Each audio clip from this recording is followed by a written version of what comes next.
पाखई आसुछि श्रीरामंक मंदिर प्रतिष्ठा कार्यक्रम। जानुआरी 22 तारिख रे हेबाकु थिबा एही प्रतिष्ठा उत्सव काहीकि एबे विवादीय होई पड़िछि। आपण माने समस्ते जानिथिबे जे आगामी जानुआरी 22 तारिख दिन अयोध्या रे श्रीरामंक विग्रहर प्राण प्रतिष्ठा और मंदिर उद्घाटन कार्यक्रम रहिछि। किंतु एथिपई स्थिर करा जायथिबा मुहूर्त को नहीं विवाद सामना को आसीथिला। चित्रकूटर तुलसी पीठाधीश्वर रामानंदाचार्य जगद्गुरु रामभद्राचार्य भव्य राम मंदिर प्रतिष्ठा को नहीं शास्त्र सम्मत कहूथिबा बेले भारतर चारिकोण रे थिबा चारोटी पीठाधीश्वर शंकराचार्य मानक भिन्न मत देखिबाकू मिलिथिला। पुरी गोवर्धन पीठर शंकराचार्य श्री निश्चलानंद सरस्वती को कहवा अनुसार अयोध्या श्रीराम मंदिर प्रतिष्ठा शास्त्र सम्मत नुहे, कारण अर्धनिर्मित मंदिर को प्रतिष्ठा करिबा पई शास्त्र केबे भी सम्मति दिए नाही। एबे अयोध्या रे शास्त्र को ध्यान दिया जाऊ नाही। स्वामी निश्चलानंद सरस्वती कहिथिले जे भगवानक विग्रह को किए छुईब आउ किए छुईब नाही एहा पुराण रे स्पष्ट भावे वर्णित अछि।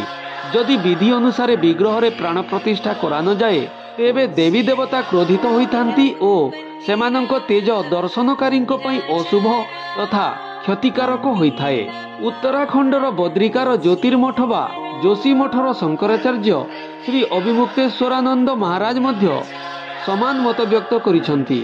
से कहिसंती जे शंकराचार्य माने कौनसी राग बा द्वेष कारण नुहे, शास्त्र विधिर उल्लंघन जोगु मंदिर प्रतिष्ठा कार्यक्रम रे जोग देउ नाहांती। से प्रश्न उठाइछंती जे एक अर्धनिर्मित मंदिर को एते तरबरिया भाव कहीं प्रतिष्ठा करा जाउछि।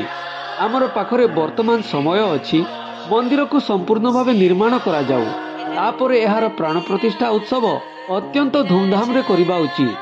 तांको मतरे मंदिर हेउछि देवतांको शरीर भली। मंदिरर मुंडी को देवतांको शिर सहित तुलना करा जाइछि।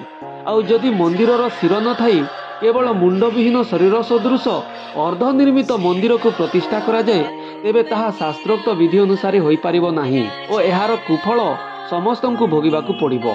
ठीक सेहीपरि गुजरात रो द्वारका स्थित शारदा मठर शंकराचार्य श्री सदानंद सरस्वती तथा कर्णाटकर श्रृंगेरी मठर शंकराचार्य श्री भारती तीर्थ महाराज मध्य समान मत पोषण करिसंती। तांको मतरे अयोध्या रे श्रीराम मंदिर प्रतिष्ठा समारोह शास्त्रीय ढंगरे हेउ नाही, तेणु सेमाने सही कार्यक्रम रे जोग देबे नाही।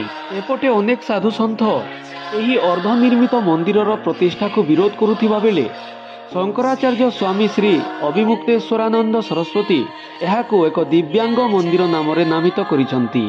से कहिसंती जे भारत देश रे जहार हाथ गोड़ न थाए ताहाको दिव्यांग कहा जाए, तेणु मंदिरर मध्य समस्त अंग ए जाए निर्माण होई नथिबारु एहाको दिव्यांग मंदिर कहा जिवो।